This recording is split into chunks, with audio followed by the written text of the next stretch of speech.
क्या काम करें इसमें, कौन कौन सी ऐसी चीज़ें हैं, कौन सी ऐसी चीज़ है जो सैलरी में नहीं आएगी। क्या आई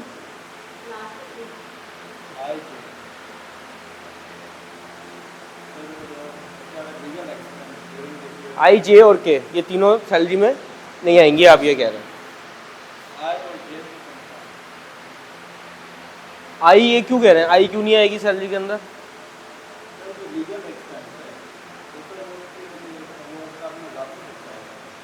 बिल्कुल सही कह रहे हैं, सब एग्री हैं इस पर, सबको ये बात समझ आ रही है। ये कह रहे हैं कि ये जो आई वाला आइटम है, इधर आ जाए,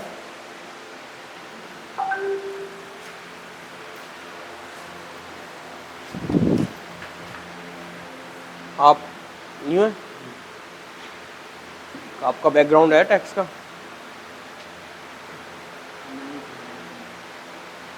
चले चले। ये कह रहे हैं कि ये आई जो है, ये बात तो सबको समझ आ गई कि सैलरी के टॉपिक से क्वेश्चन पूछा है, उसी के सारे आइटम दिए मैं। हमें सबसे पहले क्या करना है कि टोटल टैक्सेबल इनकम निकालनी है। उसके लिए हमें इसमें से जितने आइटम हैं जो जो सैलरी के अंदर फॉल करते हैं वो हमें लेने पड़ेंगे। तो उसमें से अगर कुछ डिडक्टेबल है तो उसको माइनस करना पड़ेगा, तो सैलरी की टैक्सेबल इनकम आ जाएगी। फिर अगर कोई आइटम ऐसा है जो इनकम फ्रॉम अदर सोर्सेज या कैपिटल गेन में फॉल कर रहा है तो वो उसके अकॉर्डिंगली डील होगा। तो इसमें इन्होंने ये बताया कि भाई ये जो आई वाला आइटम है ये सैलरी का पार्ट नहीं है, क्योंकि ये लीगल एक्सपेंसेस हैं, इसका सैलरी से कोई लेना देना नहीं है। अगर तो इसने ये कहा होता कि लीगल एक्सपेंसेस इन साहब के थे, मिस्टर सोहेल के थे, और ये कंपनी ने पे कर दिए इनके बिहाफ पे, तो ये सैलरी का पार्ट बन सकता था। लेकिन ऐसा कुछ भी नहीं है, ये लीगल एक्सपेंसेस है, उसको सिर्फ ऐसी इतनी बात बोली है, तो ये सैलरी का पार्ट नहीं होंगे। अच्छा, अब ये कह रहे हैं कि ये जे भी जो है ये भी सैलरी का पार्ट नहीं होगा।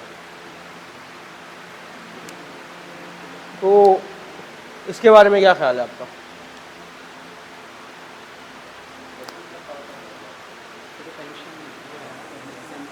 इसमें हमने पढ़ा था कि 3 पार्ट होते हैं प्रोविडेंट फंड के, एक एम्प्लॉयर पे करता है, एक एम्प्लॉय पे करता है, एक उस पर इंटरेस्ट होता है।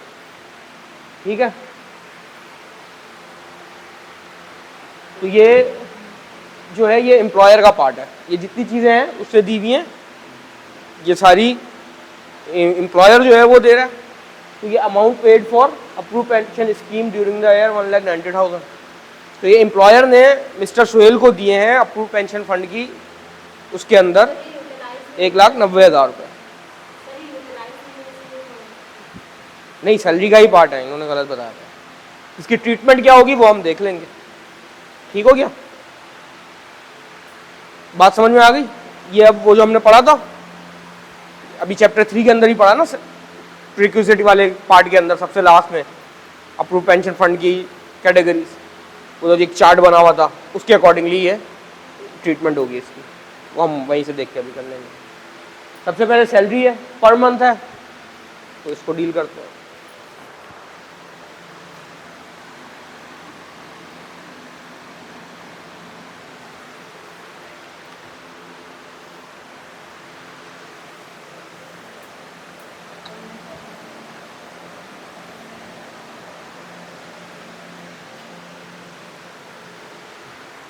यार ये क्या हो रहा है इसको?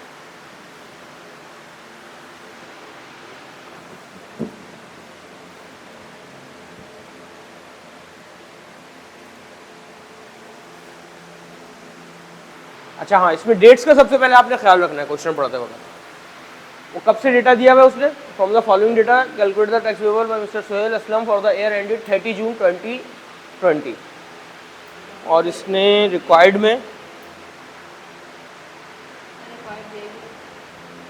रिक्वायर्ड है ही नहीं, तो बस हम ये अज्यूम करेंगे कि फॉर द होल ईयर है, पूरे 12 महीने।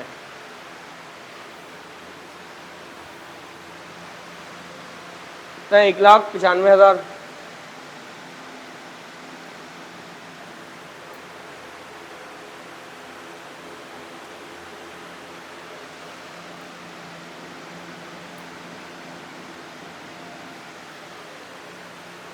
ठीक है, मल्टीप्लाई बाय 12 हो जाएगा, स्पेशल पे सैलरी में आनी चाहिए।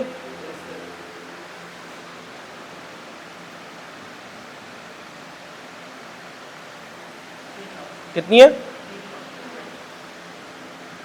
जल्दी जल्दी बताते हैं। अच्छा, इसके बाद बोनस है, ये 12 से मल्टीप्लाई होना चाहिए। कितना है?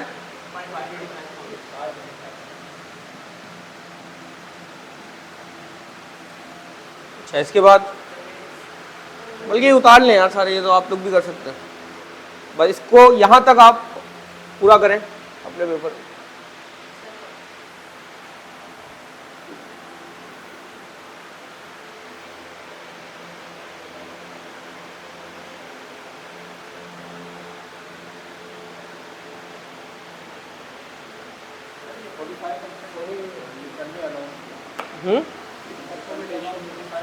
हाँ बिल्कुल। अब इसमें क्या करेंगे हम, उसने क्या किया है, free accommodation provided by the employer, he was entitled to a house allowance of ₹4,20,000।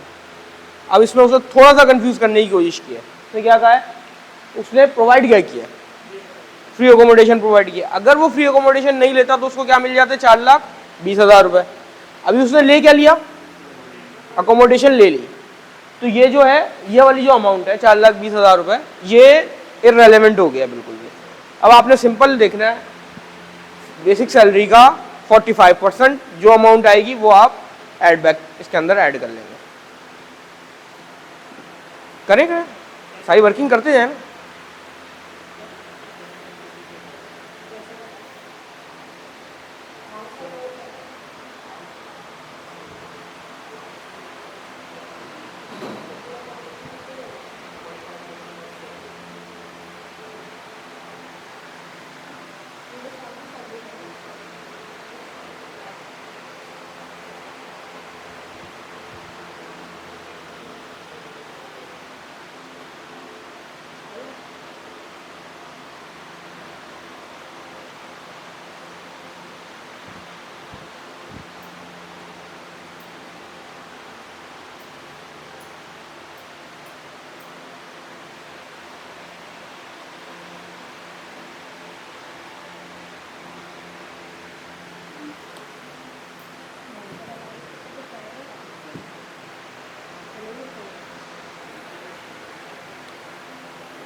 क्या मेडिकल रिइंबर्समेंट,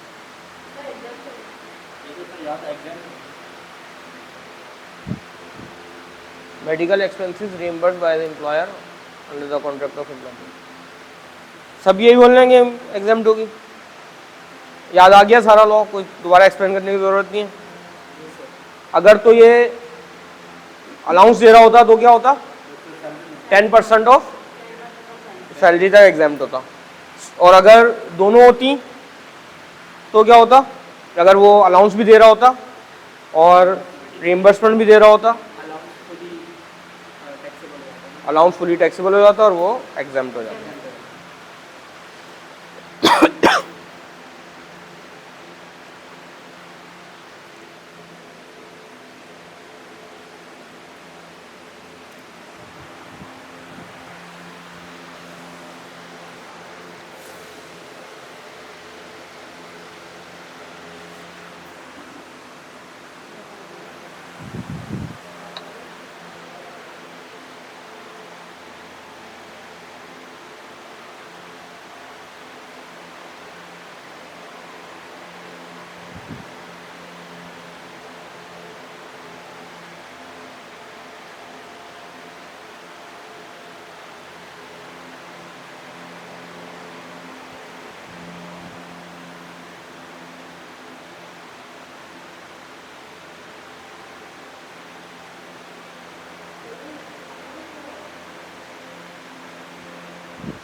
जी कहाँ तक पहुँचे? ज़कात डिडक्ट कर दी। अच्छा, क्या अमाउंट है सबके पास? सबके पास सेम ही आ रही है, तो आगे बढ़ते हैं। कितनी? आपके पास भी यही है? करें ना, क्या कैलकुलेटर नहीं है? अरे ले लेना। आपके पास?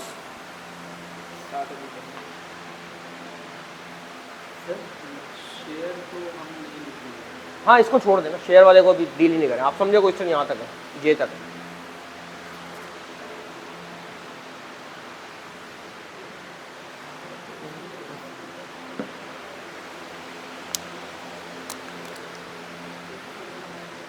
अच्छा, एक ट्रिक मैं आपको यहाँ पे ये भी बता दूँ। देखें, हमने तो ये टॉपिक नहीं पढ़ा हुआ ना, लेकिन यहाँ पे वो इसका वैसे इस क्वेश्चन के अंदर भी कोई इम्पैक्ट नहीं है, क्योंकि वो क्या क्या रहा है, shares of listed companies purchased, उसने सिर्फ परचेज किए, उसने इस पे अभी कोई प्रॉफिट अर्न ही नहीं किया, ना उसने सेल किए हैं, तो ना उसको डिविडेंड मिला है इसके ऊपर, ऐसी कोई इन्फॉर्मेशन उसने नहीं रिवील की। तो परेशान होने की सिर्फ ये एक ट्रिक थी। लोग जिस साल में आया होगा, अगर किसी को बिल्कुल कॉमन सेंस नहीं काम कर रहा होगा, परेशान हो जाएगा, यार ये क्वेश्चन तो मैं कर ही नहीं सकता, शेयर्स वाली बात तो मुझे पता ही नहीं है।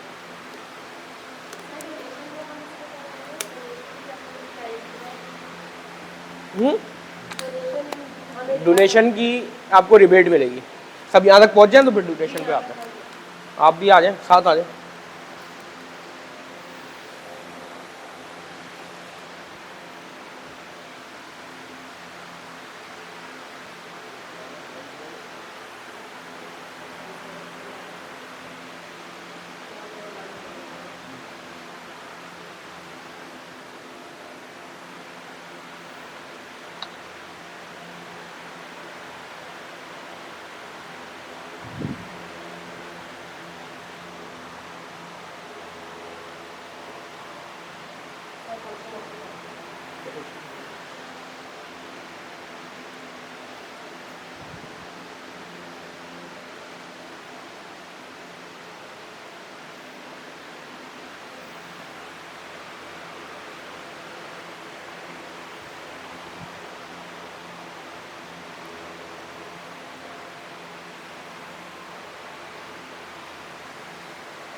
क्या क्या कह रही हैं? मैं कह रही हूँ ये 3 पॉइंट कितनी देर में हो जाएंगे, तो हम अगर नेक्स्ट क्वेश्चन पे। कौन से 3 पॉइंट? ये 3 पॉइंट नहीं, इसमें कुछ भी नहीं है, ये क्वेश्चन ऑलमोस्ट हो गया। बस इसकी हम रिबेट करेंगे, कैलकुलेट और तो साथ साथ चले ना। सर नहीं, कोई नहीं।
हो गया?